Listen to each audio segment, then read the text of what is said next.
हे आहे BTV network आणि आपण पाहत आहात चॅनल B, प्रतिबिंब जनमनाचं.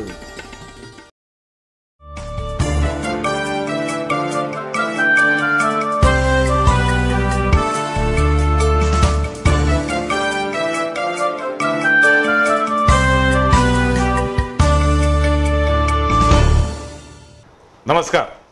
संवाद प्रतिवाद या आमच्या विशेष कार्यक्रमामध्ये आपल्या सगळ्यांचं मनापासून स्वागत. मी जेव्हा शाळेमध्ये होतो त्यावेळी एक विषय निबंधाला यायचा किंवा वक्तृत्व स्पर्धेमध्ये असायचा, तो म्हणजे विज्ञान शाप की वरदान. त्यावेळी असं वाटायचं की अरे विज्ञान हे तर वरदानच आहे, शाप कसा काय होऊ शकतो. त्यालाच जोडून एक विषय असायचा अणुऊर्जा शाप की वरदान.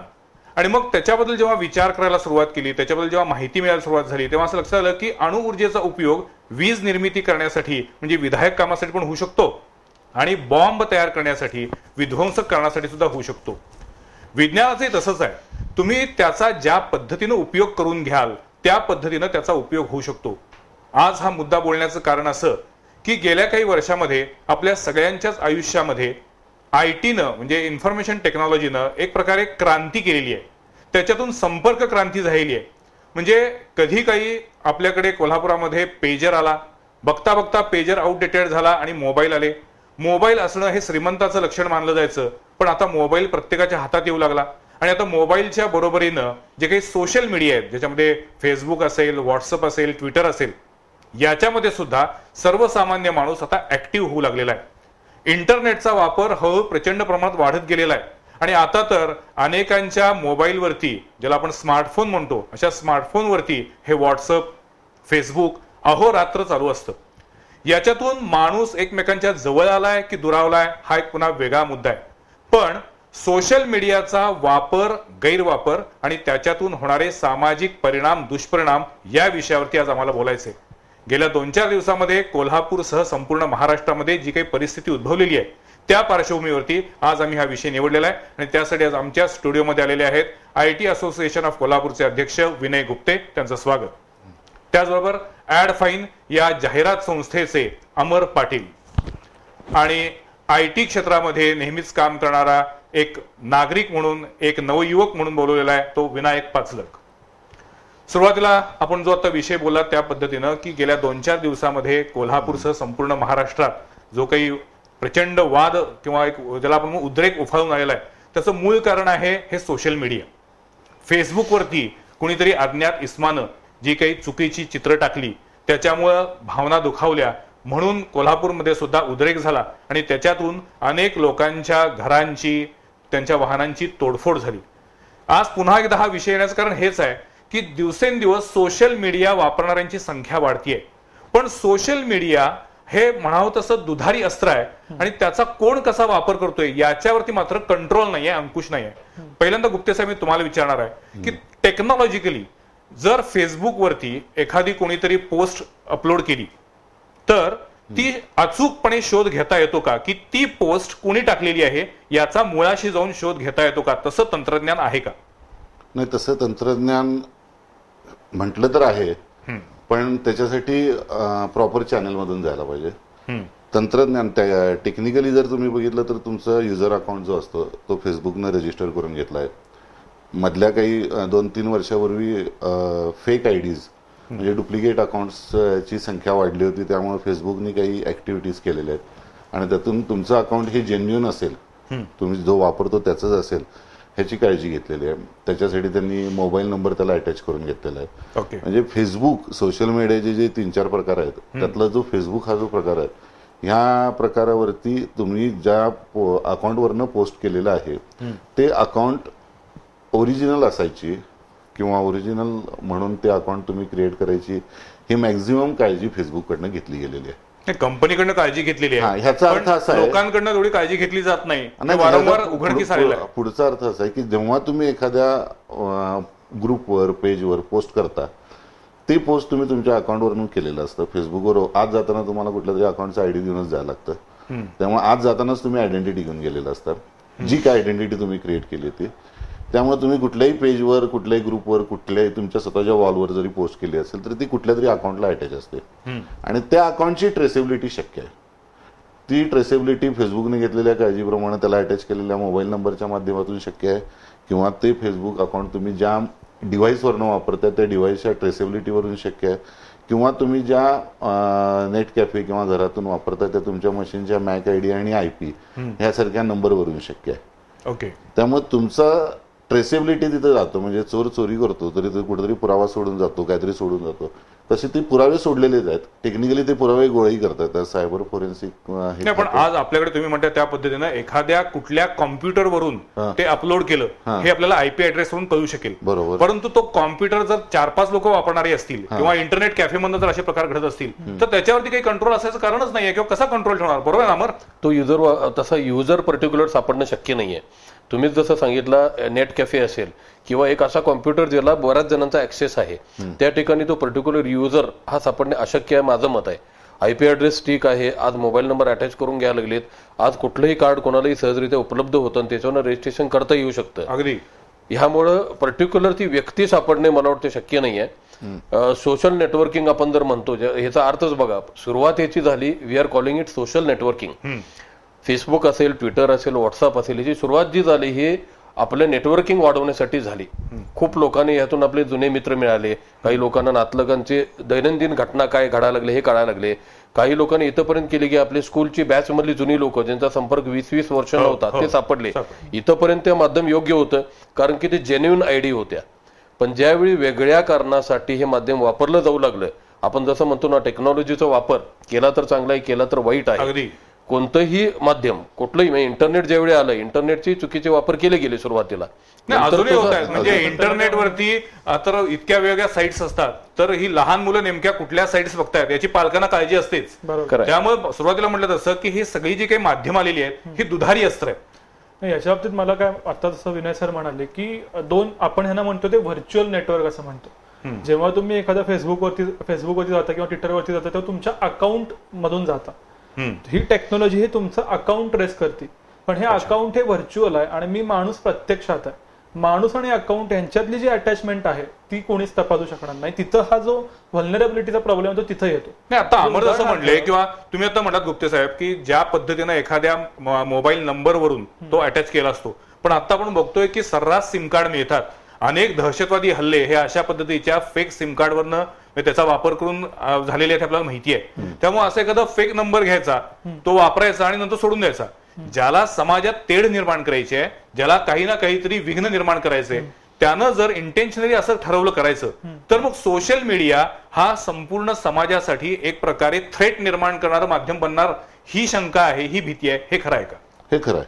आणि ह्याच्यामध्ये तुम्ही म्हणाला तसं क्रिमिनल माइंडसेट जर असेल आणि तुम्ही ठरवूनच ह्या सगळ्यातले लूपहोल हुडकून ह्याचा वापर वेगळ्या गोष्टीसाठी करायला गेलात तर ते सहज शक्य आहे. म्हणजे तेवढी हे आहे. हा मीडियाचा सगळ्यात मोठा प्रॉब्लेम म्हणजे हे व्हायरल आहे. म्हणजे ह्याच्यातनं मल्टिपल कनेक्टिव्हिटी आहे. प्रत्येक माणसाचे, प्रत्येक अकाउंटचे अनेक फ्रेंड्स असतात, अनेक लोकांना तो पाठवू शकतो. म्हणजे व्हायरल एपिडेमिक होणं हे ह्याच्यामध्ये सहज शक्य आहे. त्यामुळे तुम्ही जी भीती व्यक्त केली आहे ती जर एखाद्या क्रिमिनल माइंडसेट असेल अशा माणसांना ठरवून केलं तर शक्य आहे. पण ह्याला एक नॅचरल चेकही आहे. तो नॅचरल चेक असा आहे की प्रत्येक गोष्ट हे करताना त्याची एक ऑथेंटिसिटी डेव्हलप होत गेलेली असते. आज तुम्ही फेसबुकवर किंवा कुठेही तुम्ही सर्वसामान्य आयुष्यात जेव्हा कुठल्या सर्कलमध्ये वावरता तेव्हा सतत परिचयाची काही लोक आणि अपरिचित अशी काही लोक हे तुम्हाला जाणवत असतं. आणि अपरिचित लोकांबरोबर नकळत डायलॉग कमी होतो. नेहमीच त्या ठिकाणी आपण जेव्हा जातो तसंच अपरिचित चेहरे जसे असतात तसे फेसबुक, ट्विटर ह्या सगळ्या माध्यमातून काही वेळा तुम्हाला जाणवत असतं की हे अपरिचित आहेत. त्यामुळं हे इतकं वाटतं तेवढं सोपं नाही की ह्याचा वापर केला आणि ह्या लोकांना ताब्यात ठेवला आणि ह्या लोकांकडनं आपण आपल्याला हवे तसे काय ते व्हायरल मेसेज सगळ्यांकडनं पाठवले. म्हणजे ह्या जेवढं त्याची प्रोबॅबिलिटी टेक्निकली शक्य आहे तेवढी वस्तुस्थिती मानवी मन याचा जर अभ्यास केला तर ते तेवढं सहजही शक्य नाहीये. नाही, पण तुम्ही जर उदाहरण बघितलं, परवा नुकतीच झालेली लोकसभा निवडणूक, ही लोकसभा निवडणूक ऐतिहासिक म्हटली पाहिजे. खरं, कारण ही पहिली निवडणूक ज्यामध्ये सोशल मार्केटिंग किंवा सोशल मीडियाचा वापर प्रचंड केला गेला. ह्यामध्ये खरोखर काही प्रसार किंवा प्रचार करण्याचेही फंडे होते, पण त्याचबरोबर एखाद्या उमेदवाराची वैयक्तिक निंदा नालस्ती करणे ही सुद्धा गोष्टी यामध्ये घडल्या. अतिशय महत्त्वाचा मुद्दा तुम्ही मांडलेला आहे. कारण या निवडणुकीमध्ये गल्लीपासून दिल्लीपर्यंत जो काही सोशल मीडियाचा वापर झाला तो सगळ्यांना माहिती आहे. आणि त्याच्या पुढे जाऊन आजकाल काय आहे, मी कसा चांगला आहे हे सांगण्यापेक्षा समोरचा कसा वाईट आहे हे सांगण्यासाठी जी काही स्पर्धा सुरू असती त्याच्यामध्ये या सोशल मीडियाचा खूप दुरुपयोग होतोय. आणि या निवडणुकीमध्ये दिसून आलं. तर मला त्या अनुषंगाने तुम्ही एक जाहिरात संस्थेचे आहात, तेही विचारायचं होतं की खरं तर क्रिएटिव्हिटीचा वापर चांगल्या गोष्टीसाठी असावा, पण दुर्दैवानं सगळ्यात चांगली क्रिएटिव्हिटी पण ती वाईट कारणांसाठी ही या सोशल मीडियावरून पुढे आलेली आहे. त्याच्यावरती काय कंट्रोल, कारण शेवटी हे म्हणजे मानवी वृत्तीच त्याच्यावरती दिसून येत आहे. तर त्याच्यावरती कंट्रोल म्हणजे काय, तर शेवटी आपण आपली सतसत विवेक बुद्धी जागी ठेवणे एवढा एकच कंट्रोल शकतो. नाही, यामध्ये आता माझी ऍड एजन्सी आहे म्हणून मी सांगतो, फोटोशॉप मी वापरतो बरीच वर्ष, मला फोटोशॉप मध्ये हातखंडा आहे माझा.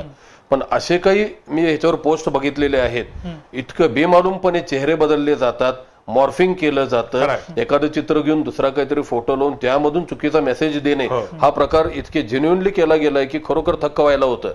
अशा प्रकारची टेक्नॉलॉजी किंवा सॉफ्टवेअर वापरून हे जर करण्यात येत असेल तर याच्यामागे नक्की कुठली संघटित शक्ती असते, लक्षात घ्या. एखाद्या पक्षाबाबतीत, उमेदवाराबाबतीत जरी केलं गेलं तर आपण समजू शकतो, पण ओव्हरऑल एखाद्या समाजात तेढ निर्माण करण्यासाठी जेव्हा केलं जातं, जे परवा घडलं, जाणीवपूर्वक काही मेसेजेस कालपर्यंत आले की साताऱ्यामध्ये कोणीतरी मस्जिद पाडली, हिथं काहीतरी घडलं, हिथं हे पेटवलं, ह्यातले कुठले तर नेटवरून जुने फोटोग्राफ्स घेतले. म्हणजे अगदी इंडोनेशियामध्ये भूकंप झाल्यावर पडलेली मस्जिद, तो फोटो घ्यायचा आणि ही पलीकडच्या गावामध्ये पाडली म्हणून स्प्रेड केलं गेलं. हे करण्यामागची मानसिकता लक्षात येत नाहीये. ती विकृती आहे, मानसिकता म्हणजे. आणि एक प्रकारे समाजामध्ये फूट पडायचंय, त्यामध्ये कोणाची तरी स्वतःची पोळी भाजून घ्यायचा डाव असतो तो, क्लिअर कट. नाही, जसं टेक्निकली तुम्हाला म्हणतो तसं की असे ज्यावेळी तुम्ही आता जो म्हणतात फोटोशॉपचा वापर असेल, गैरवापर म्हणून आपण तो गैरवापर असेल, तर याच्यावरती कंट्रोल टेक्निकली ठेवता येणं शक्य नाही आहे का? नाही, त्याचं एक कारण महत्वाचं सांगतो. यामध्ये इलेक्शनच्या संदर्भात ज्या काही पोस्ट मला सुद्धा आल्या, तुम्हाला आश्चर्य वाटेल, काही अति उच्च विद्याविभूषित लोकांनी काही असे पोस्ट पाठवलेत मला. एखादी पोस्ट आली तर ती फॉरवर्ड करत असताना आपण जी काळजी घ्यायला पाहिजे, हे बऱ्याच लोकांचा तोल त्यावेळी सुटतो की आलेली पोस्ट ही खरोखर आहे का, यामध्ये तथ्य आहे का नाही, हे न बघता सगळ्यात पहिला उत्सुकता की मी हे फॉरवर्ड कधी करतो. माझे 4-5 ग्रुप आहेत आणि त्या ग्रुपमध्ये ही बातमी देणारा मी पहिला, या उत्सुकतेपोटी ह्याचा व्हायरल जो स्प्रेड मधला त्यामुळे होतोय. अतिशय महत्वाचा मुद्दा आहे. आज आपण सगळेच जण या सोशल मीडियावरती ऍक्टिव्ह असतो, पण अमर ज्या पद्धतीने म्हटले त्या पद्धतीनं सगळ्यात आधी मी फॉरवर्ड करतो, या नादामध्ये आपण नेमकी काय माहिती देतोय, काय पुढे पाठवतोय याचं भानच उरत नाही. आणि त्याच्यामुळे जी गोष्ट मागे पडायला पाहिजे त्याचा प्रसार दुप्पट तिप्पट वेगाने व्हायला लागतो. याच्यावरती जर कंट्रोल ठेवायचा असेल तर मला वाटतं पुन्हा एकदा माणसाचं अंतर्मन आणि त्याची बुद्धी आणि विवेक बुद्धी. एक साधं उदाहरण मी फक्त देऊ इच्छितो, एक मिनिट, साधं उदाहरण देतो. कालच्या घटनेवरून वेगवेगळे पोस्ट यायला लागले ज्यामध्ये काही जातीय उल्लेख होते किंवा चुकीचे मेसेजेस यायला लागले. मी एक 4 ओळीचा मेसेज केला की ज्यामध्ये कोल्हापूर हे आपले बाबा पुरोगामी विचारांचं हे आपलं शहर आहे आणि यामध्ये प्रत्येकानं संयम ठेवूया आणि ही परिस्थिती निवडण्यासाठी जे करता येईल ते करूया, हे मी फॉरवर्ड केला. नॉर्मली हा मेसेज लवकर फॉरवर्ड व्हायला पाहिजे, पण हा मेसेज कोणी फॉरवर्ड केला किंवा तो मला परत आलेला नाहीये. चुकीचा एखादा मेसेज मी फॉरवर्ड केला तर तो 100 ठिकाणी पास करायला लोकांची उत्सुकता असते. पण ही घटना की जिथं आपण एक चांगलं आव्हान करतो लोकांना, हे आव्हान देण्याबाबतीत लोकांची उत्सुकता दिसली नाही. काय सनसनाटी जेवढा असेल तेवढं ते पसरवण्यामध्ये लोकांचा कल असतो. पण आता आपली सगळ्यांची जबाबदारी आहे की एखादी पोस्ट आपण जेव्हा फॉरवर्ड करतो तेव्हा ती मुळात खरी आहे का, जेन्युइन आहे का, आणि त्याचा परिणाम काही चुकीचा होणार नाही ना याची खातरजमा किंवा त्याचा किमान विचार केला पाहिजे. आता हे जे काही घडतंय ह्या एकूणच रिॲक्शन्स आहेत. पण कुठलाही माध्यम जेव्हा येतं तेव्हा पहिल्यांदा आपण जो मुद्दा बोललो की त्याच्यात चांगला आणि वाईट दोन्ही प्रकारे वापर करतो. आपण हे माध्यम मुळातून किती समजून घेतलंय हा खरा बेसिक प्रश्न आहे. मला हे असं का सांगावं असं वाटतं की जेव्हा टीव्ही आला, टीव्ही बद्दल पण असे थोड्याफार प्रमाणात होते की हे अश्लील काही दाखवतात वगैरे वगैरे, पण टीव्ही पहिल्यांदा देशात येणं आणि टीव्हीला इडियट बॉक्स हे तर त्यातनं झालेलं विशेषण आहे आणि टीव्ही कॉमन मॅन पर्यंत पोहोचणं याच्यामध्ये साधारणतः 15 ते 20 वर्षाचा कालावधी होता. तसाच कालावधी रेडिओमध्ये होता. या सगळ्या एवढ्या कालावधीमुळे एक समाजमन घडत गेलं की हे चांगलं आहे, हे वाईट आहे. पण जर का तुम्ही सोशल मीडिया बघितलं तर सोशल मीडियाचा उगम, त्याचं अप म्हणजे सगळ्यात वरती पोहोचणं आणि आता डाऊन येणं, हे सगळं 5 ते 6 वर्षात घडलंय. मी 11वीत असताना ऑर्कुट होतं, आज ऑर्कुट कुठंच नाही. असा आता क्लिअर ट्रेंड आहे की फेसबुक आता कमी येते, व्हॉट्सअपमुळे फेसबुक कमी आलं, उद्या नवीन काहीतरी. म्हणजे काय तर हे सगळं घडतंय ते 3 ते 4 वर्षात घडलंय. 4 वर्षात प्रचंड भौमितीय वेगानं हे मीडियम प्रत्येकापर्यंत पोहोचले. मग अशा वेळेला चांगलं काय, वाईट काय, काय करायचं काय नाही याचे एक लागेबांधे किंवा ठोकतायच आपल्याकडे नाही. ते ठोकताय बनवणं ही खरी गरज. एक दुसरा पण लक्षात असं घेतलं पाहिजे की टेक्निकली तुम्ही या सगळ्या गोष्टींना एका लिमिट पर्यंत थांबवू शकत नाही. आपले कित्येक सर्व्हर हे अमेरिकेत आहेत. तुम्ही किती जणांना ब्लॉक करणार, तुम्ही किती जणांना सेन्सॉरशिप लावणार. तुम्ही आता मध्यंतरी एका प्रकरणात काही दिवसाला फक्त 5 SMS असा एक रूल घातला गेला आणि त्याच वेळेला व्हॉट्सअप प्रचंड वेगाने प्रसार झाला, कारण की व्हॉट्सअपला हे बंधन नव्हतं. म्हणजेच काय, तुम्ही एखादी गोष्ट एका ठिकाणी थांबवलीत की दुसऱ्या ठिकाणाहून विशेषतः या माध्यमात याचा कोणी बॉस नाहीये. बाकीच्या माध्यमात एक सांगणार आहे आणि बाकी सगळे ऐकणार आहे. म्हणजे one is telling and everybody is listening. मग ते टीव्ही असू दे, वृत्तपत्र असू दे किंवा रेडिओ असू दे, या माध्यमाचं वैशिष्ट्य असं आहे की प्रत्येक जण सांगतोय आणि प्रत्येक जण ऐकतोय आणि शेअर करू शकतो आपण त्याच्यामध्ये. त्यांचे जे काही म्हणतात ना ग्रुप जो आहे त्या ग्रुपमध्ये तर ह्या अशा गोष्टी झपाट्यानं वेगानं पसरू शकतात. त्यामुळे याला कुठले रूल लागू शकत नाही. आपण जेव्हा एकच सांगतो तेव्हा आपण स्वतःला बंधनं घालू शकतो, दुसऱ्यांना काही प्रमाणात विनंती करू शकतो की हे बंधन तू पाळ. इथं ही एक सामूहिक जबाबदारी आहे आणि त्यासाठी मन तयार करणं आपलं, म्हणजे तो ऍटिट्यूड डेव्हलप करणं ही खरी आजची गरज आहे. सोशल मीडिया वापरताना आता मला वाटते ज्ञान आणि भान या दोन्हीची गरज आहे. अमर, तुम्ही काय ते बोलत होता? न्यूक्लियस रिसर्च या कंपनीने एक सर्व्हे केलाय. त्यामध्ये व्हॉट्सअपचे युजर्सचा त्याने एक सर्व्हे केला होता. 100 मिलियन युजर्स पैकी 60 मिलियन युजर म्हणजे जवळजवळ 60% लोक ही 18 ते 26 या वयोगटातली आहेत. यंग जनरेशन आहे. या जनरेशननं बाहेरचं जग अजूनही बघितलेलं नाहीये. त्यांना खरं खोटं अनुभव नाहीये, अजूनही कुठली वेगळी जबाबदारी नाहीये. अशा लोकांच्यावर ह्यातून होणारा इम्पॅक्ट हा आपण जसा म्हटलं हा तीव्र होतो आणि म्हणून इमिजिएटली स्प्रेड होतं आणि त्यातून होणारा जो परिणाम आहे तो काल आपण बघितला की ज्या मुलांना अटक सुद्धा झाली, यांचं वयोगट जर बघितलं तोच मुद्दा म्हणला. काल आम्ही आमच्या बातमीत तेच म्हटलं होतं की मिसरूड सुद्धा न फुटलेली मुलं याच्यामध्ये येत आहेत आणि त्यांचं ते तरुण रक्त असतं, त्यामुळे ते लवकर हायपर होतात, भावना भडकवता येते. त्यामुळे अज्ञानाचा भाग याच्यामध्ये जास्त आहे. आपण चार चौघात जेव्हा बोलत असतो त्यावेळेस उरलेली तिघं ऐकत असतात आणि त्यांचे एक्सप्रेशन्स आपल्याला दिसत असतात. त्यामुळे आपण व्यक्त होताना कंट्रोल असतो किंवा काय बोलायचं काय नाही बोलायचं हा आपल्यावर कंट्रोल असतो. जेव्हा तुम्ही व्हॉट्सअपवर असता, मीडियावर, सोशल मीडियावर कुठल्याही असता, तेव्हा समोर फक्त स्क्रीन किंवा ते गॅजेट असतं. ह्या वेळेस आपल्याला कोण तो ऐकतोय, तो मेसेज कोणापर्यंत जातोय ह्याच्या ऑडियन्सचं भान नसतं. यंग ह्यांच्यामध्ये जर बघितलं तर त्यांचे 1, 3, 4, 5, 6 मित्र किंवा 1, 2, 3 ग्रुप मधले लोक हेच त्यांनी प्रॉपर ऑडियन्स म्हणून डोळ्यासमोर ठेवलेलं असतं आणि त्यांच्यासाठीच ते सगळं चालू असतं. पण वेगवेगळे सेटिंग्स त्यांनी फेसबुकवर न केल्यामुळे ते उरलेल्या काका मामा मावशांना पण दिसतंय हे त्यांना लवकर कळत नाही. ह्याची सेटिंग्स ते नंतर शिकतात आणि त्याप्रमाणे ते ठराविक ह्याला जातात. तसंच व्हॉट्सअपचं काहीच होतंय असं मला दिसतंय. व्हॉट्सअपवरती मी मेसेज पाठवून दिला की झालं, मजा झाली आणि तो मी माझ्याकडनं उडवला की माझा ट्रेस संपला, म्हणजे मी आता याच्याशी संबंधित नाही असं लोकांचं हे असतं. म्हणजे ग्रुपवर पण मेसेज एकमेकांना केलेली लोक पण दाखवतात, अरे मी केलेलं नाही, हे बघ माझ्या मोबाईलवर दिसतोय का, त्यांनी त्यांच्या ग्रुपवरनं उडवलेला असतो. पण ह्यांना टेक्नॉलॉजी माहिती नाही की ती ट्रेसेबिलिटी. पण मग एखाद्यानं जर आपल्या हँडसेटवरनं तो जर डिलीट केला असेल तरी सुद्धा तो त्या हँडसेटवरती आला होता आणि तिथून तो फॉरवर्ड झाला होता, हे शोधून काढण्याची यंत्रणा आहे का? परत मगाचा मुद्दा पण तोच झाला त्या नेट कॅफेच्या विषयामध्ये. शोधून काढायची जबाबदारी लॉ अँड ऑर्डर मेकॅनिझमची. फोरेन्सिक जे असतं म्हणजे पुरावे किंवा तुम्ही पुरावे शोधायचं जे शास्त्र आहे त्या ह्याच्याप्रमाणे सायबर फोरेन्सिक प्रमाणे तुम्हाला धागेदोरे दिलेले असतात. ते धागेदोरे तुमच्या कुठल्या कायद्यामध्ये आहेत त्याप्रमाणे बसवून त्याचा एव्हिडन्स क्रिएट करून ती केस लावायचं काम पोलिसांचं आहे. टेक्नॉलॉजी हे करणार नाही, टेक्नॉलॉजी तुम्हाला तिथपर्यंत येऊन सोडणार. त्यामुळं मगाच्या केसमध्ये पण जरी एका वेळेला 5-6 युजर्स असतील एका कॉम्प्युटरवर तर ते मिळणार नाहीत का, तर पोलिसांना त्या 5-6 युजर्स म्हणजे त्यांचे लिमिटेशन म्हणजे त्यांना कॉम्प्युटर ही 5 लोक वापरतायत, त्या 5 पैकी नेमकी कुणी ती पोस्ट टाकलेली आहे हे शोधायचं काम पोलिसांचं. आणि मग त्यासाठी पुन्हा मग ट्रॅडिशनल पोलिसिंगचा वापर करावा लागेल. 5 लोकांना बोलून घ्यायचं, 5 लोकांचे जबाब घ्यायचे, त्यांना वेळेप्रसंगी पोलिसी खाक्या दाखवायचा आणि मग त्यांच्याकडनं जो कोण चोर आहे जो कोण गुन्हेगार आहे तो शोधायचा. हेच विसरतात लोक. आणि व्हॉट्सअपवर पण सांगतो मी, व्हॉट्सअपवर पण जेव्हा तुम्ही मेसेज पुढे पाठवलेला असतो जेव्हा त्यांना कळतं, म्हणजे मी माझ्या काही ग्रुपमध्ये लोकांना पण गुप्ते साहेब एक मिनिट थांबवतो तुम्हाला. आता परवाच जो काही गेल्या 2-4 दिवसातला जो काही मुद्दा आहे त्या मुद्द्याच्या अनुषंगानं माननीय मुख्यमंत्री महोदयांनी असं विधान केलेलं आहे की अमेरिकेमधून ही अशा पद्धतीची अश्लील छायाचित्र टाकली गेली आहेत फेसबुकवर. आता अमेरिकेमध्ये जर कुणी अशा पद्धतीचं काम करत असेल तर त्याचं इंटेन्शन क्लिअर कट असणार आहे की भारतामध्ये महाराष्ट्रामध्ये 2 समाजामध्ये तेढ निर्माण व्हावी, इथलं सगळी शांतता प्रस्थापित जी झालेली आहे ती धोक्यात यावी, यासाठी कोणीतरी जाणीवपूर्वक हे करते. अशा वेळेला कोल्हापूरचे पोलीस अमेरिकेतल्या माणसाला कसं शोधून काढणार? शक्यच नाही. कायद्याने जर तुम्ही बघितलं आपल्यापेक्षा अमेरिकेतले सायबर लॉज आणि फेसबुकबद्दलचे कायदे किंवा नेट युसेजबद्दलचे कायदे जास्त पॉवरफुल आहेत. आपले आणि त्यांचे जे ट्रीटी होत असतात त्याच्यामध्ये ह्या प्रकारचे अरेंजमेंट्स आहेत. कोल्हापूरच्या पोलिसांना जाऊन तिकडनं शोधायचा हा एक म्हणजे हिंदी पिक्चरने दिलेला बाष्कळपणा आहे. ह्याला चॅनल्स आहेत, ह्याला आपले परराष्ट्र संबंध आहेत, परराष्ट्र ह्याचे ह्या सगळ्या चॅनलमधनं जर प्रॉपर हे केलं तर आपल्यापेक्षा तिथं त्याला शिक्षा व्हायची शक्यता जास्त आहे. तुमचा मुद्दा बरोबर आहे, पण मी हा प्रश्न किंवा हा मुद्दा यासाठी उपस्थित केला होता की मुळात फेसबुक किंवा व्हॉट्सअपचा वापर हा तरुणाईमध्ये किंवा एकूण जनरल बघितलं तर जोक्स पाठवण्यासाठी जास्ती होतो. अशा वेळी आपण काय करतो, तो जोक वाचतो, हसतो, त्याचा आनंद घेतो, 1-2 लोकांना तो पाठवतो, शेअर करतो आणि विसरून जातो.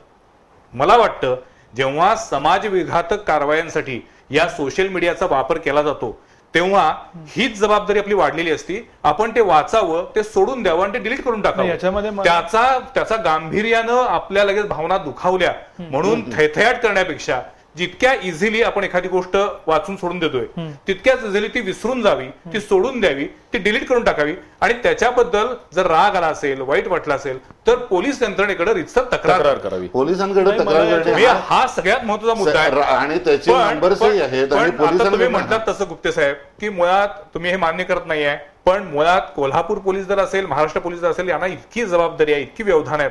त्यांच्यामध्ये आता हा सायबर सेल एक नवीन त्यांनी केलेला आहे, पण त्याच्या खूप मर्यादा आहेत अजूनही, हे आपल्याला मान्य करावं लागेल. पण तरी सुद्धा मला थेट जिल्हा पोलीस अधीक्षक डॉक्टर मनोज कुमार शर्मा यांना विचारायचंय की नेमके आपल्या कोल्हापूर पोलीस दलांची या सायबर क्राईम बद्दलची काय भूमिका आहे आणि या सगळ्या सायबर क्राईम वरती कंट्रोल ठेवण्यासाठी पोलीस कशा पद्धतीनं कारवाई करतायत, पावलं उचलतायत, आपण जाणून घेऊया त्यांच्याच तोंडून.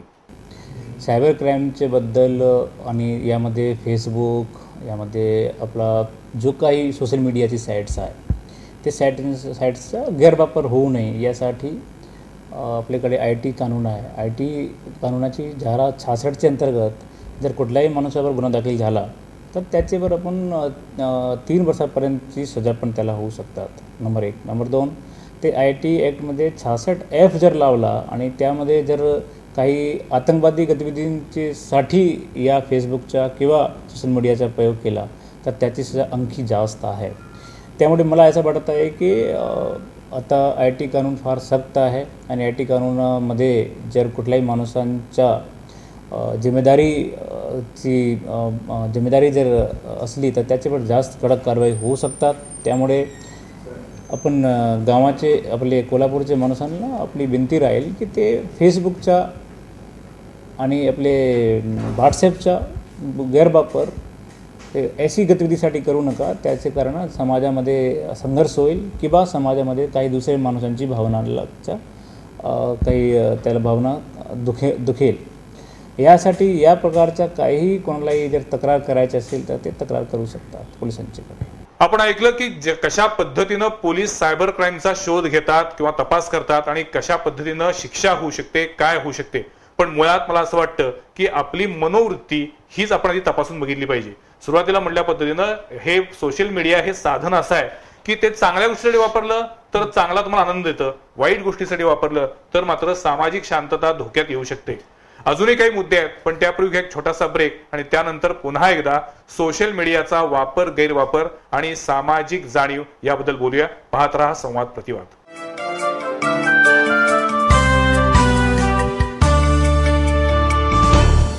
निसर्गाच्या कुशीत हिरव्यागार तुलईत ऐतिहासिक पन्हाळ्यानजीक साकारतय 58 फार्म हाऊसचं परिपूर्ण नगर पूजा ग्रीनलँड. 1, 2 आणि 3 BHKचे 700 ते 1,500 चौरस फुटांचे स्वतंत्र आणि ट्विन फार्म हाऊसेस. ताणतणाव, धावपळ, दगदग, प्रदूषण, गोंगाट यापासून दूर निसर्गरम्य वातावरणात आधुनिक सोयीसुविधांयुक्त पूजा ग्रीनलँड मधील तुमचं फार्म हाऊस म्हणजे मनशांतीचं, रिफ्रेश होण्याचं डेस्टिनेशन. पहिल्या फेजच्या पूर्ततेनंतर दुसरी फेज गतीनं पूर्णत्वाकडं. त्यामुळं बुकिंगसाठी उशीर करू नका. संपर्क पूजा बिल्डर्स अँड डेव्हलपर्स, भक्ती पूजा नगर, मंगळवार पेठ, कोल्हापूर. पहिले बाळ देणे माझ्या लेकीच्या पहिल्या सोनेरी पाऊल खुणा. प्रत्येक नक्षी हवी हवीशी खुलत जाईल आनंदात. हे तर माझंच मोठं होणं सुवर्णाच्या तेजात.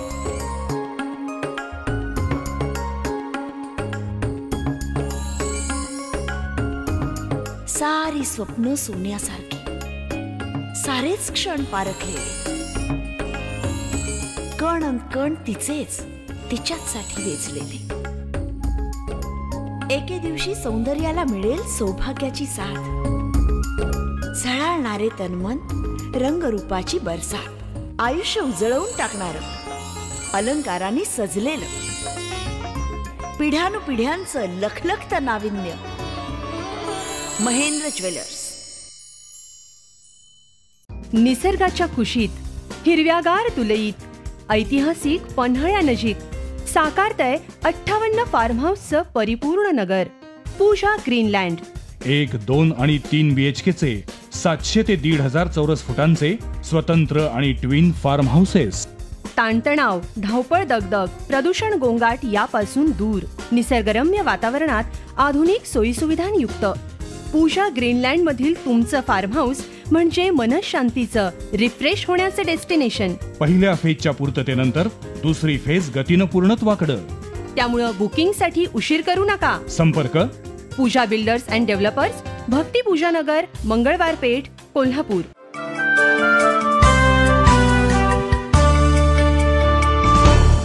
ब्रेक नंतर पुन्हा एकदा आपल्या सगळ्यांचं स्वागत. संवाद प्रतिवाद मध्ये आज आपण बोलतो आहोत सोशल मीडियाचा वापर, गैरवापर आणि त्याच्यातून होणारे सामाजिक परिणाम. हा विषय एवढ्यासाठी की गेल्या 3-4 दिवसामध्ये कोल्हापूरसह संपूर्ण महाराष्ट्रात जी काही परिस्थिती उद्भवलेली होती त्याच्यामधनं आपण कुठेतरी बोध घ्यायला पाहिजे, आपण कुठेतरी शहाणं व्हायला पाहिजे. कुणीतरी काहीतरी अपलोड करणार आणि मग त्याचा परिणाम सगळ्या एखाद्या शहरावरती, एखाद्या राज्यावरती होणार, हे किती काळ चालू द्यायचं. गेल्या 2 दिवसामधल्या कोल्हापूरच्या जर घटना आपण बघितल्या तर मुळात अशा पद्धतीच्या त्या वृत्तीला कुठलीही जात नसती, धर्म असत नाही, तरी पण एखाद्या विशिष्ट धर्माला टार्गेट केलं जातं. मग तो कुठलाही धर्म असू शकेल, कधी हिंदू असतील, कधी मुस्लिम असतील, कधी ख्रिश्चन असतील, कोणी असू शकेल. मुळात मला असं वाटतं की एखाद्या व्यक्तीनं सोशल मीडियाचा गैरवापर केल्यानंतर त्याला त्याच्याबद्दलची कायदेशीर शिक्षा देण्याऐवजी त्याच्याबद्दलच्या ज्या काही प्रतिक्रिया उमटतात त्याच्यातून जे काही सगळे सामाजिक प्रश्न निर्माण होत आहेत त्याचा विचार करता कुठेतरी आता या सगळ्या सायबर लॉला अधिक घट्ट मजबूत करण्याची वेळ आली आहे का, आणि आत्ताचे आपले जे कायदे आहेत ते पुरेसे आहेत का. मी पहिला विचारतो गुप्ते साहेब तुम्हाला, सायबर लॉ हा अजून कित्येक लोकांना माहीतच नाहीये. बरोबर. कितीतरी लोकांना अजून सर्वसामान्य माणसांना फेसबुक माहीत नाहीये, ही वस्तुस्थिती आहे. मग अशा वेळेला याच्याबद्दलचं काहीतरी एक ट्रेनिंग देण्याची किंवा एक लोकांच्या मध्ये जनजागृती करण्याची गरज आहे का? 100% आहे. मी मगाशी तोच मुद्दा सांगत होतो की या तरुणांकडनं हा मेसेज पुढे पाठवला तर त्याचं काहीच होणार नाही आणि आपण सुटून जाऊ, ह्या एक प्रकारचं त्यांचं भ्रम असतं. या भ्रमापोटी हे होतं. मुद्दा ह्याच्यामध्ये तुम्ही एखादी समाजविघातक गोष्ट करणं, त्या गोष्टीबद्दलची सायबरमधनं किंवा सोशल मीडियामधनं पब्लिसिटी करणं आणि नंतर त्याची व्हायरल हे करणं म्हणजे पुढे ते पसरवणं, असे 2-3 मुद्दे ह्या विषयात आहेत. ह्या लॉ अँड ऑर्डरच्या ह्याच्यामध्ये ह्या वेगवेगळ्या मुद्द्यांवर आता एक्झिस्टिंग लॉ स्ट्रक्चर जे आहे ते पुरेसं आहे. त्याच्यासाठी नवीन कायदे करायची गरज नाही. आपल्याकडे कायदे भरपूर होतात, इम्प्लिमेंटेशन होत नाही. आपल्याकडे कायदे खूप चांगले आहेत, कायद्याचं इम्प्लिमेंटेशनही होण्याची गरज या केसमध्ये आहे. सायबर किंवा सोशल मीडिया शब्द आला की हे काहीतरी टेक्निकल आहे म्हणून आमच्याचा संबंध आहे आणि मला काय कळत नाही, ही पोलिसांनी पण बाजू सोडून द्यायला पाहिजे. ह्याच्यासाठी जर तुम्ही त्या विषयाच्या मुळात गेलात, फॉर्मल ट्रेनिंग घेतलं तर तुम्हाला लक्षात येते की हे बरेचसे IT ऍक्ट मधले जे हे आहेत त्या IPCच्या पॅरलच आहेत. त्याला लागणाऱ्या काही गोष्टी IPC मध्ये होत्याच. म्हणजे IT ऍक्ट हा काय पूर्ण असा वेगळा आलेला नाहीये. गुन्हा करायची जी पद्धत आहे, इम्पर्सनिफिकेशन जे आहे ते आपल्याकडे पहिल्यापासून आपल्याकडे आहेच. 420 किंवा हे जे आपण म्हणतो अशा प्रकारच्या म्हणजे पूर्वीचे पण कायदे आहेत. फेक ID साठी तो कायदा लागू शकतो. म्हणजे IT ऍक्ट मध्ये जे प्रोव्हिजन्स केलेले आहेत त्यातल्या बऱ्याचशा प्रोव्हिजन्स IPC मध्ये होत्याच. कलम आणि कायदे प्रभावी आहेत, त्याची अंमलबजावणीमध्ये तितक्याच होत नाही. ह्याचं एकमेव कारण असं आहे की हे टेक्निकल कायदे आहे आणि टेक्निकल कायदे आहे म्हणून मला कळणार नाही, अशा प्रकारची जी कंडिशन माइंडसेट झालाय हे करण्यासाठी तुम्ही म्हणताय त्याप्रमाणे ट्रेनिंगची आणि प्रबोधनाची गरज आहे. मला याच्यात थोडंसं पुढे जायचं आहे की ऍक्ट असू दे, लॉ असू दे, हे शेवटी उपाय आहेत. एकूणच आजचा जो प्रॉब्लेम झाला, मग आपण बोललो की 18 ते 26 वयोगटातली मुलं, त्यांनी एकूणच हे सगळं करणं, मनोवृत्ती तयार करणं, ह्या सगळ्यामध्ये बेसिक मुद्दा असा आहे की आपल्याकडचे आजचे जे इंटलेक्च्युअल्स आहेत किंवा जे डिसिजन मेकर्स आहेत, ओपिनियन मेकर्स आहेत किंवा ज्यांना समाजात मानतात, ह्या लोकांचं आज ही तरुणाई आजही ऐकती. पण ही जी आपल्यातली एलाइट क्लास लोक आहेत, ही जोपर्यंत हे मीडियम मनापासून वापरणार नाहीत तोपर्यंत यातले गुणदोष कळणार नाहीत. आज मी कालचंच एक उदाहरण देतो की काल ह्या 2 दिवसात ज्या काही घटनाक्रम घडतोय त्यावेळेला मी असं एक्सपेक्ट करत होतो एक तरुण म्हणून की ह्याला जो मेसेज आपल्या प्रशासनाकडून यायला हवा होता तो पुन्हा सोशल मीडियातनच यायला हवा होता. एक छोटासा 30 सेकंदाचा करण्यासाठी पुन्हा त्याच माध्यमाचा चांगल्या पद्धतीने वापर करता येऊ शकतो. छोटासा व्हिडिओ जर का काल दिवसभरात वेगवेगळ्या वृत्तवाहिन्यांवरती वेगवेगळ्या रेडिओ वाहिन्यांवरती प्रशासनाचे मेसेज येत होते. हे मेसेज येणं अत्यंत उत्तम गोष्ट आहे, मान्य आहे मला. पण ह्याच्याच ऐवजी हाच मेसेज रेकॉर्ड केलेला किंवा हा व्हिडिओ हा जर का माझ्या व्हॉट्सअपवरती मला आला असता, माझ्या फेसबुकवरती मला आला असता तर हे खूप लवकर थांबलं असतं. कारण की जेव्हा ह्याची जाणीव होते की अरे माझ्या समोर जो बसलाय किंवा माझ्या आजूबाजूला जो आहे तो या माध्यमातला वाकबगार आहे हे जेव्हा कळतं तेव्हा आपल्या मनातली जी एक मी काय पण करीन हे कुठंतरी कमी येतं. दुसरं कसं आहे की आम्ही सगळे तरुण आहोत, जसं अमर सर म्हणाले की आम्ही जग बघितलेलं नाही. अशा वेळेला माझ्या ज्येष्ठ लोकांनी हे सांगायची गरज आहे की बाबा हे चुकीचं आहे आणि हे बरोबर आहे. टीव्हीच्या बाबतीत रेडिओच्या बाबतीत हे घडलं होतं. आज काय होतंय की तुम्ही कुठलेही प्राध्यापक घ्या किंवा डिसिजन मेकर्स घ्या, पुन्हा लेखक घ्या किंवा असे जे आमची मतं जी ठरवतात या लोकांना ते माध्यम माहित नाही, त्यातले बदललेला भवताल माहित नाही, त्यातून आमच्या मनात जे प्रश्न तयार होतात ते माहित नाहीत. मग आम्हाला हे सांगणार कोण की हे बरोबर आहे आणि हे चूक आहे? हा जो गॅप आहे या गॅपमुळे सगळं घडतंय. पुन्हा एकदा विनायक तुम्हाला तसंच आहे की जसं आपण म्हणतो की जनरेशन गॅप असतो तसा हा टेक्नॉलॉजिकल गॅप आता तयार झालेला आहे. आणि जी एक जनरेशन आधीची आहे ती अजून तेवढ्या क्षमतेनं तेवढ्या तीव्रतेनं या नवीन सोशल मीडियाचा वापर करत नाहीये कोल्हापूर सारख्या ठिकाणी. ह्याच्यात विनायकने महत्वाचा शब्द वापरला ना, ओपिनियन मेकर्स. म्हणजे नॉट नेसेसरी आधीच्या पिढीतल्या सगळ्यांनी ते करायला पाहिजे, बरोबर अगदी. पण आधीच्या पिढीतली जी लोकांना सांगणारी लोक जी आहेत, मीडिया वापरणारी जी लोक आहेत, आज ह्या सगळ्या ह्याच्यामध्ये जर तुम्ही बघितलं तर फेसबुक बद्दल आणि सोशल मीडियाबद्दल एक तुच्छता आहे. तुम्ही म्हणजे साधारण आपला एज ग्रुप जरा किंवा ह्याच्यापेक्षा सिनियर जरा की ह्यामध्ये तू सोशल मीडियावर आहे, तुला कामं नाहीत का, म्हणजे माझ्याकडे हे आहे ते आहे, एक चित्र फेमस झालं. पण त्याचं कारण विनय गुप्ते हेच आहे की त्याचा अतिरेक केला गेला. अतिरेक नाहीये, ह्या मुलांकडनं अतिरेक होतो. पण ह्या मीडियामध्ये असू दे नसू दे, तुम्हाला पटू दे न पटू दे, हे मीडिया इथं राहणार आहे आणि त्याचा कॉग्निजन्स घ्यायला पाहिजे गांभीर्यानं. हे एका मीडियामधल्या किंवा ह्याच्यामधल्या इंटेलेक्च्युअल लोकांनी आणि हे माध्यम जबाबदारी, म्हणजे संपादक असू देत किंवा वेगवेगळे पत्रकार असू देत किंवा लेखक असू देत, ह्या माध्यमाकडे तुम्ही कॉग्निजन्स घ्या, ह्याची खबरदारी घ्या. ह्याला तुच्छता करून ह्याला हेटाळू नका किंवा हे बिनकामाच्या लोकांचं हे म्हणू नका. मग विनायक म्हणतोय त्याप्रमाणे लोकांना त्याच्याबद्दल सिरियसली काही सांगता येईल. बरोबर. आज ह्या पद्धतीनं होत नाही, ह्या माध्यमांची चेष्टाच होते. एखादी बाई जर त्याच्यावर असेल ही रिकामी आहे म्हणून होतं, हाऊसवाईफ असेल तर ती मन रिझवते किंवा तिला एक ऍक्टिव्हिटी मिळाली असं पॉझिटिव्ह होत नाही, ती रिकामी आहे म्हणून. तुम्ही सोशल मीडियावरचीच आतापर्यंत पोस्ट बघितल्या तर अनेक तरुणाईतली आजकालची ही मुलं मुली असतात ती ऑनलाईनच असतात. मोबाईलवर किती वेळ बोलावं याचं भानच असत नाही. म्हणजे एक तास, म्हणजे आजच मी काही पोस्ट बघत होतो की कान गरम होतो. का होतो तर त्या रेडिओ लहरीतनं जे काही आपल्याला जे काही दुष्परिणाम होतोय याची कुणाला जाणीवच नाहीये. मोबाईलवर किती वेळ बोलावं, ऑनलाईन किती वेळ असावं याचा अतिरेक झाल्यामुळं थोडासा हा सोशल मीडिया बदनाम होत गेलाय काय असं एक अशी परिस्थिती. मला वाटतं अजूनही वेळ गेलेला नाहीये त्यामध्ये. काही एनजीओ जे आहेत त्या एनजीओनी अवेअरनेस जर या बाबतीत क्रिएट केला, कारण कायद्याचं बंधन ठीक आहे, पण कायदे समजावून सांगावे लागतील, त्याची भीती घालावी लागेल तर तो गैरवापर थांबेल. पण त्यासाठी अवेअरनेस करण्यासाठी ज्या एनजीओज आहेत या एनजीओनी हा विशिष्ट जो वर्ग गट आहे जो वल्नरेबल आहे, ज्यांना अजूनही खरं खोटं किंवा चांगलं वाईट माहिती नाही, ह्या लोकांना एक विशिष्ट अवेअरनेस प्रोग्राम जरी केला, मग तो शासनाने करावा किंवा शासनाशी निगडीत एनजीओज आहेत, बरेचसे इंडियन रेडक्रॉस सोसायटी असेल, रोटरी सारखे आहेत, ह्या लोकांनी ते जर अवेअरनेस केला तर मला सोशल मीडियाचा कसा वापर करायचा याचं तर शिक्षण देण्याची गरज आहे. मला माझ्या संदर्भातला एक आक्षेप असा आहे की एकूणच आपण जे चर्चा करताना ह्या मीडियमचा त्रासच होतोय.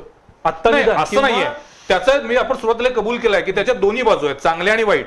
पण दुर्दैवानं वाईट गोष्टीचा परिणाम जो आहे हा लार्जर स्केलवरती व्हायला लागलेला आहे. नाही म्हणजे गेल्या 2 दिवसातील घटना ज्या आहेत किंवा आपण बघितलेलं आहे अनेक केसेस अशा असतात की ज्याच्यामध्ये महिलांच्या बद्दलचे अश्लील क्लिप्स टाकल्यापासून ते काहीतरी चुकीचं पोस्ट करण्यापर्यंत इलेक्शनच्या काळामध्ये आपण बघितलेलं आहे. त्यामुळे सोशल मीडियाचा गैरवापर ही एक नवीन भीती, शंका आणि त्रास निर्माण व्हायला लागला.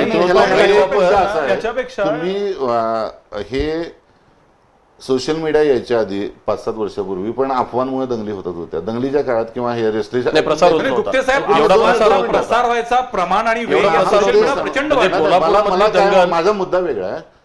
अफवा पसरवणे ही वृत्ती आहे, बरोबर. ती वृत्ती चिरंतन पहिल्यापासून आहे. अगदी त्यांनी सोशल मीडियाचा वापर करतात का आणि त्याला कंट्रोल कसा करायचा हा विषय आपला आहे. बरोबर. सोशल मीडियामुळे अफवा पसरू शकतात हे चुकीचं आहे. अजिबात नाही. त्यामुळे मला मुद्दा काय वेग वाढतो त्यामुळे ते कर्टेल कसं करता येईल लिगल फ्रेमवर्कनी आणि त्याच्याबद्दलच्या प्रबोधनाने हा विषय पाहिजे. मला वाटतं याचं उत्तर मगाशी विनयने स्वतःच दिलेलं आहे. एखादी अफवा विनायकने एक गोष्ट मला सांगितली, मी ती पुढे सांगताना मी स्वतः जबाबदार होतो आणि मी आज ज्यावेळी व्हर्च्युअल वर्ल्ड केली पाहिजे आणि हे व्हर्च्युअल वर्ल्ड आहे लक्षात घ्या. आज ह्या टेक्नॉलॉजीचा किंवा या नेटवर्किंगचा सगळ्यात मोठा दुष्परिणाम की यामध्ये व्हर्च्युअल लोक आहेत. आज खूप लोक अशी आहेत की ज्यांचं स्वतःचं व्यक्तिमत्व वेगळं आहे पण फेसबुकला ऑनलाईन गेल्यावर ती वेगळ्या जगात जातात.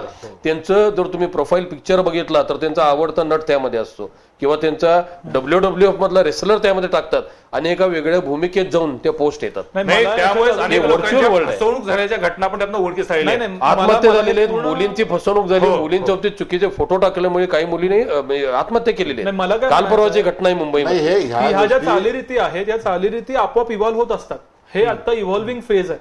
ह्याच्यामध्ये आपला फक्त प्रॉब्लेम असा झाला की काही दिवसांनी याची मॅच्युरिटी येणार. खूप पूर्वी तुम्ही जर का ऑब्झर्व्ह केलं असेल 2-3 वर्षापूर्वी खोट्या नावानं आयडी काढणं, मुलानं मुलीच्या नावानं आयडी काढणं वगैरे प्रकार चालायचे. आज तुम्ही ते प्रमाण बघा, एक ऑफिशियल सर्व्हे खूप अवेलेबल आहे, हे प्रमाण खूप कमी झालं. आपोआप या गोष्टी मॅच्युअर होत असतात. तुमचं म्हणणं आहे हे माध्यम आता किशोरवयीन आहे त्यामुळे त्याच्या कानात थोडंसं वारं गेलेलं आहे, ते थोडंसं मोठं झालं की ते मॅच्युअर नाही. याच्यामध्ये एक असा एक मुद्दा येतोय की हे सगळं चर्चा करताना आपण जे समोर दिसतंय तेच बघतोय. त्या समोर जाण्याच्या पलीकडे यानं खूप फायदे दिलेले आहेत, खूप चांगल्या त्याच्याबद्दलच्या चर्चा घडून आणलेल्या आहेत, खूप चांगले विचारांचे आदान प्रदान होतात. त्यामध्ये एखाद्या विषयावरती किती लोक व्यक्त होऊ शकतात हे त्यामुळे समजलेलं आहे. म्हणजे जो माणूस कधीही 4 वाक्य बोलत नाही तो माणूस आज फेसबुकवरती व्हॉट्सअपवरती व्यक्त व्हायला लागलेला आहे. त्या माध्यमाला रिस्पेक्ट देणं गरजेचं आहे. आज असं होतं की त्या माध्यमाला रिस्पेक्ट दिला जात नाही. तो मग एक छोटंसं ऑब्झर्वेशन सांगतो की आपण हे बदल म्हणतोय की यातून हे स्प्रेड होऊ शकतं. दुसरा एक मोठा बदल या माध्यमांनी केलाय की पूर्वी माझ्यासारख्या पिढीवर किंवा माझ्या आधीच्या पिढीवर जातीचा पगडा होता की हा कुठला कोण किती नाही म्हणते तो राहायचा. आज या माध्यमांना जेव्हा मी एखाद्या माणसाची मैत्री करतो तेव्हा माझ्या पाठीमागं माझी जात हा कधी मुद्दा येत नाही. माझी आवड, माझे एकूणच एकमेकांशी संवाद आणि त्यातून माझी मैत्री डेव्हलप होती. आज काही चॅट प्रोग्राम्स असे आहेत की ज्याच्यावरती तुमचं नावच पहिल्यांदा येत, आडनाव येतच नाही. मग माझ्या आयुष्यातनं जातीचं महत्वच कमी होणं आणि मी एक मोठं म्हणजे एक प्रमाणभूत भारताचा नागरिक म्हणूनच किंवा जगाचा नागरिक म्हणून काम करणं हा खूप मोठा बदल आहे. पण हा बदल या माध्यमानं केलाय की जो मनोवृत्तीतला आहे हे लक्षात येत नाही. जेव्हा आपण चर्चा करतो किंवा जेव्हा आपण काही मांडतो की ही मुलं अशी वागतात असं करतात तेव्हा हे पण बघितलं पाहिजे. दुसरा असं आहे की पूर्वी आपल्याकडे एक भाग होता की सेलिब्रिटी आणि कॉमन मॅन यांच्यामधलं अंतर खूप होतं. आज मला जो काही प्रश्न वाटतोय तो या ट्विटरमध्ये मला माझे स्वतःचे अनुभव आहेत. कोणताही खासदार असू दे, कोणताही नेता असू दे, कोणतीही व्यक्ती असू दे, माझा 140 शब्दांमधला प्रश्न जेन्युइन असेल तर विदिन 24 आवर्स मला उत्तर आलेलं आहे. याला एकही अपवाद नाही. ही जी एवढी मोठी गॅप आहे, पूर्वी शक्य होतं का? मी अपॉइंटमेंट घेणार, मग मला कधीतरी वेळ मिळणार, मग मी वशिला लावणार, मग माझ्या प्रश्नाचं काहीतरी होणार. आज हे 2 मिनिटात संपतंय. ही खरी या माध्यमाची ताकद आहे. पण ही प्रोजेक्ट होत नाही. ही प्रोजेक्ट झालेली आहे. आता जर ताकद आहे म्हणून तर त्याचा एवढा झपाट्यानं वापर व्हायला लागला. मला एक अपील कसं याच्यात की सगळ्या म्हणजे लोकांनी ह्याच्यावर टीका करण्याच्या आधी हे माध्यम समजून घ्यायला पाहिजे. म्हणजे ह्याच्याबद्दल तुम्हाला जास्त चांगल्या पद्धतीने सांगता येईल. हे जे टीकाकार आहेत त्यांच्यासाठी, ज्यांना कौतुक आहे या माध्यमाचं ते पुढे निघालेलेच आहेत. ह्या मगाशी विनायकने सांगितलं त्याच्यातला सगळ्यात महत्वाचा मुद्दा या माध्यमाचा काय, हा एकमेव मीडिया असा आहे सोशल मीडिया हा की हा 1 वे नाहीये, हा 2 वे आहे. इंटरॅक्शन करता येऊ शकतं. हा तुम्हाला एखाद्या सेलिब्रिटी बरोबर इंटरॅक्शन करता येऊ शकतं फेसबुकच्या पेजमध्ये, ट्विटरच्या हँडलमध्ये किंवा ह्याच्या व्हॉट्सअपमध्ये पण तुम्हाला उत्तर मिळायची, रिॲक्शन करायची. समोरचं हँडल खरं आहे की खोटं आहे माहिती नाही. 2 मिनिटं ह्या सगळ्याचा मिसयूज होत असणार. खरं त्याचं पर्सेंटेज आणि राईट युसेजचं पर्सेंटेज मला एकाच वाक्यात सांगावं असं वाटतंय की तंत्रज्ञान चांगलं आहे परंतु ते वापरणाऱ्यांची मनोवृत्ती कशी आहे हे तपासलं पाहिजे. आणि जेव्हा मनोवृत्ती तंत्रज्ञानावरती मात करते तेव्हा असे प्रश्न निर्माण होतात. हा सगळ्यात महत्वाचा आहे. एक मूलभूत विषय मला माहित करून घ्यायचा आहे, अनेक लोकांना तो माहित पाहिजे की मुळात फेसबुकवरती आपण बघतो काही प्रमाणात तिथे जाहिराती असतात. त्यामुळे फेसबुकचे मार्क झुकरबर्ग यांची संपत्ती वाढत निघालेली आहे. पण मला सांगा व्हॉट्सअप सारख्या कंपन्या ज्या कोण चालवत आहेत त्यांचं अर्थकारण कसं चालतंय? कारण व्हॉट्सअपवरती कुठलीही जाहिरात येत नाही. मग हे जे काही कोणी करतात या सगळ्यांना पैसे मिळतात कुठनं? हा एक मूलभूत प्रश्न आहे, ढोबळ प्रश्न आहे, पण अनेकांच्या मनात शंका आहे ती. मी त्याचे मध्ये माझ्या महाराष्ट्र मधल्या 2 आर्टिकल्स मध्ये त्याचं डिटेल दिलेलं पण आहे. थोडक्यात काय आहे, ह्याला हा थोडासा व्यापक प्रश्न आहे. पण थोडक्यात उदाहरण म्हणजे उदाहरण म्हणून सांगता येणार नाही. ही आत्ताची सध्याची अमेरिकन इकॉनॉमीची गरज आहे. कशी, आज व्हॉट्सॲपवर आणि फेसबुक जेव्हा विकत घेतलं फेसबुकनं व्हॉट्सॲप, $19 बिलियन व्यवहार झाला. फेसबुक आणि व्हॉट्सॲप ह्या दोन्हीची मिळून जर तुम्ही पेनिट्रेशन लेवल जर बघितली तर ह्यूज आहे. त्यातही व्हॉट्सॲपची जी पेनिट्रेशन लेवल आहे ती इंडिया, मेक्सिको आणि ब्राझील ह्या थर्ड वर्ल्ड कंट्रीज ज्या म्हटल्या जातात किंवा आता ज्या डेव्हलपिंग कंट्रीज म्हटल्या जात आहे किंवा थोडक्यात अमेरिकेच्या उत्पादनाचं मार्केट अशा बाजारपेठ ती आहे. ह्या बाजारपेठेचा वापर करून कसा घ्यायचा ह्याच्यासाठी तुम्हाला ह्या अॅनालिटिक्स नावाचं एक टेक्नॉलॉजी तंत्रज्ञान आहे. व्हॉट्सॲप, फेसबुक ह्याच्यावरती जी आपण पोस्ट करतो, जे आपण लाईक्स देतो, जे आपण प्रोफाईल क्रिएट करतो, जी आपली सगळी माहिती देतो, ही सगळी माहिती डेटाबेसमध्ये गोळा होते. ह्याच्यामध्ये जसं फेसबुकला मगाशी आपल्या बोलण्यात आलं फेक आयडीज होते, पण आता त्यांनी ऑथेंटिकेट करत निघालेले आहेत. तरी पण 70-80% त्यांना गॅरंटी आहे, 20% त्यांचे फेक असतील. म्हणजे ती माहिती कोणाची आहे, कुठल्या युजरची आहे हे त्यांना कळत नाही. उलट व्हॉट्सॲपचं असं आहे की तुमच्या मोबाईल नंबरनंच तुम्ही अकाउंट काढू शकता. म्हणजे तुमची ट्रेसेबिलिटी 100% आहे. म्हणजे तुम्ही युजर कोण आहे त्याला कळतं. एकदा तुम्ही युजर कोण आहे कळलं तर तुमची जिओग्राफी कळते, तुमची सोशिओ इकॉनॉमिक कंडिशन कळते, तुमचं अर्थकारण कळतं, तुमच्या त्या संवादातनं आणि ह्याच्यातनं झालेले जे कीवर्ड्स विचार कळतात. ह्याच्यावरनं जे अॅनालिटिक मॉडेल तयार होतं त्याच्यावरनं त्यांना थर्ड वर्ल्ड मध्ये एक्झॅक्टली कुठल्या एरियात कुठला मार्केट आपल्याला करता येईल, कुठला विषय आपल्याला गुप्ते साहेब, याचा दुसरा एक खूप गंभीर परिणाम होऊ शकतो की आपण आपली सगळी माहिती एक प्रकारे परदेशी लोकांना ओपन करून द्यायला दिलेली आहे, ऑलरेडी एक्सपोज झालेली आहे. एक छोटंसं उदाहरण देतो की कधीतरी एक गंमत म्हणून आपण फेसबुकचं पेज जेव्हा उघडतो तेव्हा उजव्या साईडला सजेशन्स असतात, पेज सजेशन्स. आपण गेल्या 5 दिवसात आपल्या मनातले विचार, केलेले गुगलवरचे सर्च आणि केलेल्या फेसबुकवरचे चॅट आणि तिथं आलेलं पेज सजेशन हे 99.99% वेळेला रिलेट होतं. आणि ही खरी इकॉनॉमी आहे. कारण की जेव्हा तुम्ही पेजेस, फेसबुकच्या बाबतीत उदाहरण देतो, जेव्हा तुम्ही पेजेस करता, एस्पेशली कंपन्याज, तुम्ही आजकाल बघाल तर तुम्ही जेव्हा स्क्रोल करता वॉल तेव्हा 4 पोस्ट असतात आणि मध्ये एखादी स्पॉन्सर्ड पोस्ट असते.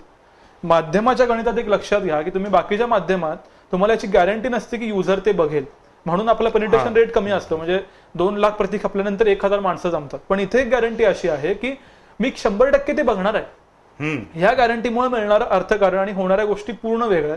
शिवाय तुम्ही केलेली प्रत्येक कृती ट्रेस होते. म्हणजे जॉग्राफी माहितीवर मिळते ते ठीक आहे, पण तुम्ही काल कुठल्या विषयावर बोललात हे बोलून त्या ट्रान्समध्ये उद्या ते पेज आपल्या समोर येतं आणि त्या पेजला आपण आपल्या नकळत लाईक करून.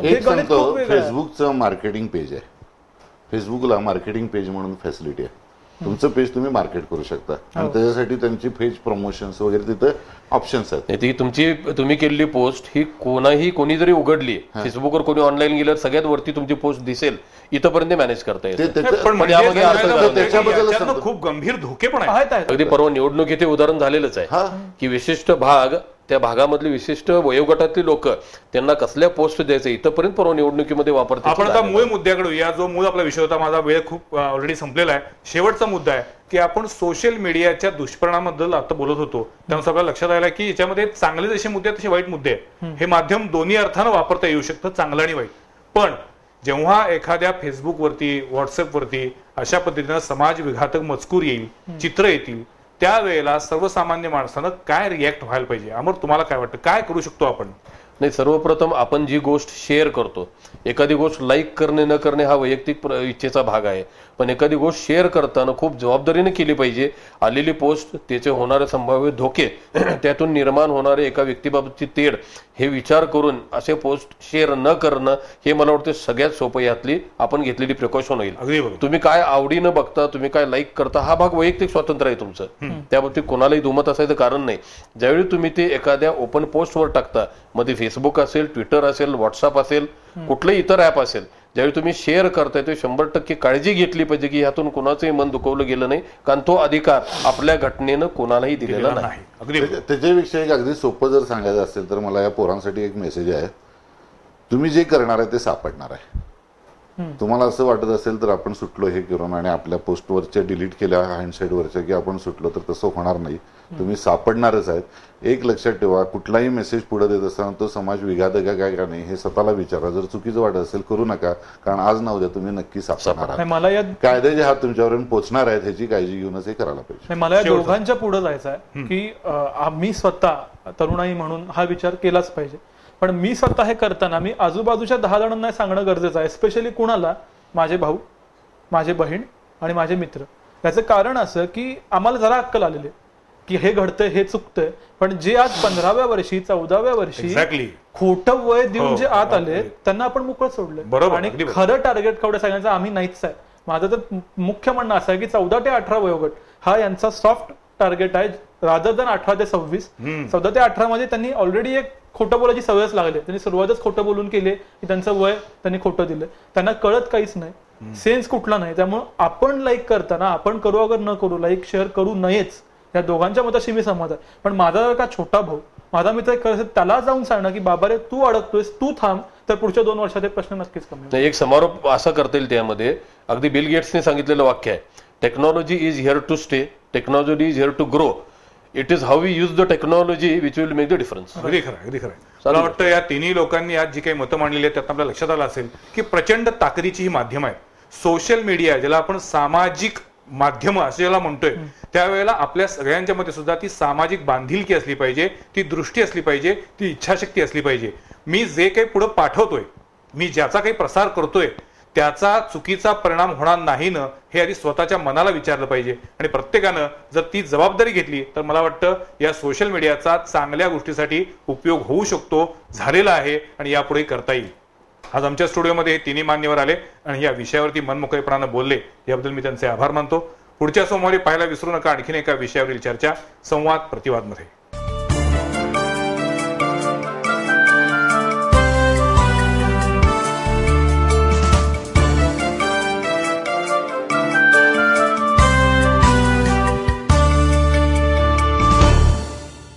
हे आहे BTV नेटवर्क आणि आपण पाहत आहात चॅनल B, प्रतिबिंब जनमनाचं.